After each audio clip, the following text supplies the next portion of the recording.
berkaitan dengan rencana pembukaan bagian dalam BKB sebagai destinasi wisata sejarah baru di Kota Palembang. Wali Kota Palembang Ratu Dewa menegaskan akan melakukan sejumlah langkah seperti memperkuat sistem informasi bagi wisatawan yang berkunjung.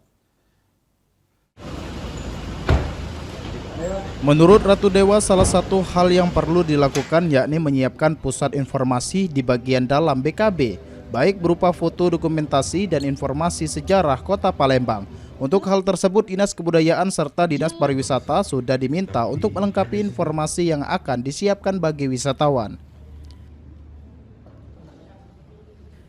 Wisata bagian dalam BKB akan diupayakan dibuka dalam waktu dekat, kendati begitu, bagi wisatawan yang hendak masuk masih akan dibatasi agar wisatawan dapat mendapatkan informasi secara maksimal.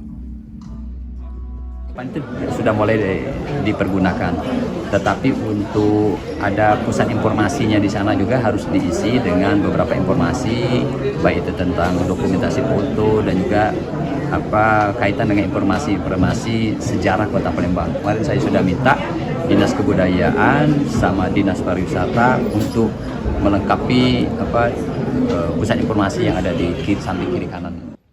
Selain itu, Wali Kota Palembang menjelaskan untuk menambah nilai edukasi sejarah di bagian dalam BKB, dari saran Gubernur Sumatera Selatan ditambahkan miniatur rumah Sultan Mahmud Bandarudin II. Sandi Pratama, PAL TV.